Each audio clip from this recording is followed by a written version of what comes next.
So it really does feel like at this point, ladies and gentlemen, the madness just never, ever, ever seems to slow down. You go to sleep and the next day, something else is in the headlines that really does make you question what world we're living in at this point. Now, before we discuss today's story and discuss the madness that is going on, we're on the road to 60k. Huge number, and it would be great to hit another milestone. So if you could, make sure to leave a like rating, as it really helps out the video, helps it get pushed out in the algorithm. Of course, if you're new, hit that subscribe button and turn on bell notifications so you never miss a video. Share this video, but let's get into today's article, where a sanitary pad manufacturer always is going out of its way to actively remove the words girls, women, and females.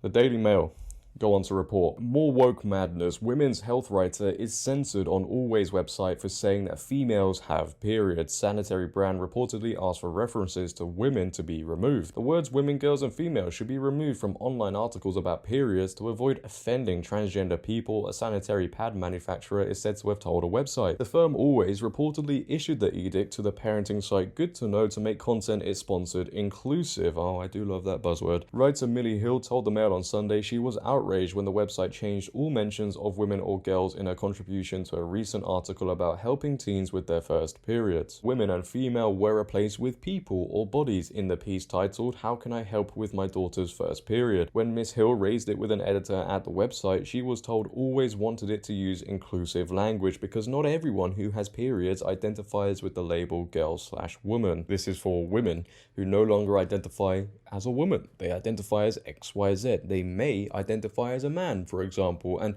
if we just play along with this just for a few seconds, they don't want people questioning how somebody identifies, right? So if a woman says she is a man, therefore apparently she is a man. So is this company now saying men get periods if the definition of being a man is the same for everybody else?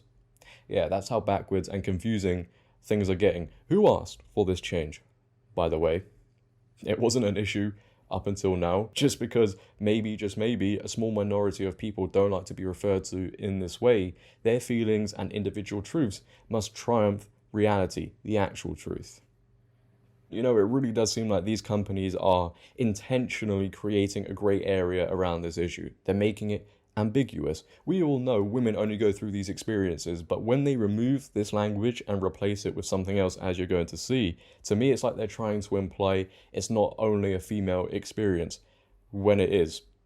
This is madness. Last night, the author accused Always of censoring her to pander to transgender rights activists who claim it is discriminatory to say only women can have periods. The issue goes to the heart of the row over the erosion of women's rights in the name of inclusivity. I was absolutely outraged when I saw the final article, as it was obvious that I had been censored, said Miss Hill, author of the Positive Birth book and My Period, Find Your Flow and Feel Proud of Your Period. My words have been changed to fit an ideological agenda, which is a rather terrifying thought experiment that I don't think the people are Always in their quest for inclusivity have given much thought to. You'd be surprised there. In the article, Miss Hill wrote that periods were a normal part of the experience of being female. This was changed to remove the word female, meanwhile a reference to all women was also amended so it became all bodies. When Miss Hill asked an editor about the use of gender-neutral language in articles on periods, she was told that this was done at the request of Always. In Instagram messages seen by the Mail on Sunday, the editor told Miss Hill that Always had wanted the website to use inclusive language because not everyone who has periods identifies with the label girl/woman. After complaining, some of Miss Hill's original quotes were restored. However, the article was later taken down from the website, as you might expect. This is absolutely bonkers to me.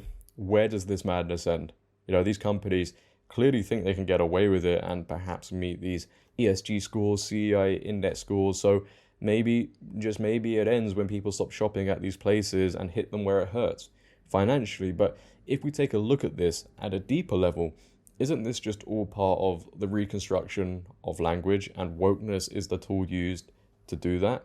They want to create new language, replace the language we know now with something else in this new, stunning, brave, progressive world they're trying to build, which is why perhaps you also see words like chest feeding and birthing people being normalized more and more. You demoralize people and put this new language in place, which then, if you think about it, opens a door for people to be cancelled in any way, shape or form if they refuse to go along with it. To be removed and isolated from the language you know and is the norm also feels like you're isolated in yourself, which then adds to the demoralization aspect of it all. And when people are so demoralized, it's easier to enforce XYZ. It's easier to push certain narratives, certain language, certain agendas. And it's not only women that are being affected by this. You know, in time, and we're seeing it now, men are also being affected by this. The terms male, boys, man is being removed. You know, I know this world is being pushed as standing for everything, so you stand for nothing, but things change when people stand for something and people are united more and they say, no, enough is enough, we're not going to accept this any longer. And it's not only this issue with language here. The Telegraph reported a couple of weeks ago, and I don't even know what to say about this one. Strap yourselves in. Tampons are now provided in men's toilets at General Medical Council offices. GMC says it's an inclusive organisation that wants to meet the needs of colleagues and visitors, but critics describe the move as mad. And that's because it is mad. Tampons are being provided in the male toilets at the General Medical Council offices to make the organisation inclusive, it said. Feminine hygiene products are regularly restocked in the male lavatories, as well as some of the female and unisex loos. We are an inclusive organisation and we want to meet the needs of our colleagues and visitors who come to our offices, a GMC spokesperson said. That is why we provide sanitary products in our female, male and unisex toilets. An anonymous member of the GMC told the Telegraph it was mad that sanitary products were being stocked in men's facilities. A Conservatives for Women spokesperson said, it is very concerning that the GMC, who state on their website that we work to protect patient safety and improve medical education and practice across the UK, need to go back to school. Completely agree there, she got everything right. If you think men need to use these things, you definitely need to go back to school. Men do not have periods and have no need of tampons. If women are using the men's toilets, then we would point out that workplace regulations require employers to provide single-sex toilets, and men deserve privacy in their toilets just as women do. What male is using those products? How are they using them? It is impossible.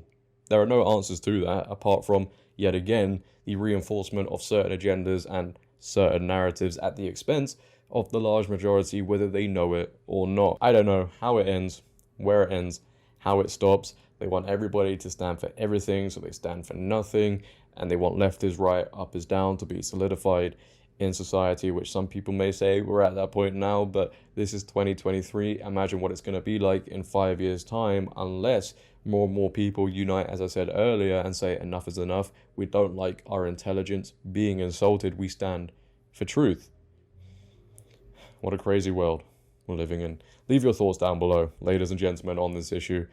I'd love to see them all. If you have enjoyed today, make sure to leave a like rating. If you're new, hit that subscribe button and turn on bell notifications so you never miss a video. Share this video. But until next time, it has been your boy JD. Have a great day. Stay safe. And I'm out. Peace.